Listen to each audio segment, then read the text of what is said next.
اسی لیے میرے مرشد شاہ ابرار صاحب برکاتہ نے فرمایا کہ بعض لوگ اللہ والوں کے پاس اس لیے نہیں جاتے کہ کہیں گناہ چھوٹ نہ جائیں اور گناہ چھوڑنا نہ پڑے، گناہوں کو چھوڑنا نہ پڑے، اور ہم مزے حرام کے آگے ہو چکے ہیں۔ فرمایا ایسا نہیں ہے، جاؤ گناہ چھوڑنا نہیں پڑے گا، گناہ چھوڑنا نہیں پڑے گا، چھوٹ جائے گا۔ اور مثال کیسی تھی کہ ایک آدمی تو ہاؤس سے 20,000 رشوت لے کے آ رہا ہے، اتنے میں ایک موٹر سائیکل سے اس کا دوست آیا اور اس نے بریک لگایا بہت زور سے، گھبرا گیا، پھر کیا بات ہے، یہ رکشے سے جا رہا، گجرات کی پولیس کی گاڑی آ رہی ہے موبائل، اور جتنا آپ کے پاس موبائل آئل ہے لائے و حرام کی وہ سب چھین لیں گے۔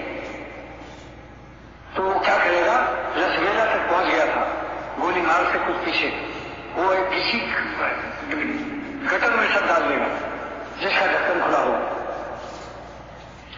اور پھر مسکراتا ہوا چلا جائے، پولیس آ کے پکڑے گی، لاؤ ہمیں اطلاع، ہمارا انفارمیشن ہے انٹیلیجنس سے اور CID سے، صاحب تلاشی کر لیجیے، ہاتھ اٹھا دے، دیکھو سب جیب ڈھونڈ لو، کچھ بھی نہیں ملا، سب پہ وہ پریشان ہو گئے پولیس والے، کیا معاملہ، وہ اپنا اس بجائے اس کے کہ مار پڑتی معافی چاہ رہا ہے پولیس کا دستہ کہ بھائی آپ کے شان میں گستاخی۔ تو دیکھو حضرت کا جملہ کہ بتاؤ یہ 20,000 کی رشوت کے حرام کے نوٹ اس کو چھوڑنا پڑا تو خود چھوڑ کر خوش ہو رہا ہے۔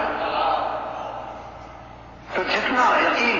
اور پولیس کے ڈنڈے کا ڈر ہے، جب اللہ کی گرفت اور جہنم کا ڈر ہوگا اور دنیا میں اللہ تعالیٰ کو صاحب انتقام اور صاحب قدرت کاملہ سمجھو گے، یقین درست ہو جائے گا، آنکھوں کا موتیا نکل جائے گا اور موتیا پن تم سے دور ہو جائے گا، احمقانہ قہر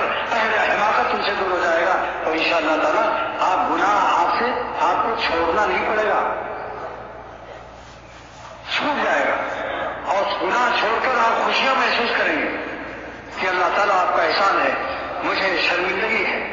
معافی تو آپ دے دیں گے، مگر مجھے اس کی شرم آتی ہے کہ اتنے دن تک میں نے آپ کو کیوں ناراض رکھا، مجھے اتنے اپنے ایام مجرمانہ پر ندامت ہے کہ اتنے دن میں نے استغفار توبہ میں اور میں نے گناہ چھوڑنے میں دیر کیوں کی، اس تاخیر پر میں شرمسار کہ آپ میرے کردگار اور پروردگار اور ہمارے آموزگار ہیں، آموزگار مانے بخشنے والا، پروردگار مانے پالنے والا، کردگار مانے مالک، اور ہم ہیں شرمسار، آپ ہیں میرے آموزگار اور پروردگار اور کردگار، اور ہم ہیں شرمسار، اور شرمسار کیسے ہیں اس کا ثبوت بھی ہے ہمارے پاس کہ ہم اشکبار بھی ہیں اور بے قرار بھی ہیں، دل میں چین نہیں، لیکن جب توبہ قبول ہوگی دل میں چین آ جائے گا۔ لوگ پوچھتے ہیں توبہ قبول ہونے کی علامت کیا ہے، کیونکہ گناہ سے دو چیز پیدا ہوئی تھی، گرمی اور اندھیرا، ظلمت اور حرارت، جب توبہ قبول ہوگی اشکبار آنکھوں سے ندامت سے تو دل میں اجالا آ جائے گا اور گرمی کی جگہ ٹھنڈک آ جائے گی، جب دل میں ٹھنڈک محسوس ہو اور اجالا محسوس ہو تو سمجھ لو توبہ قبول ہوگی۔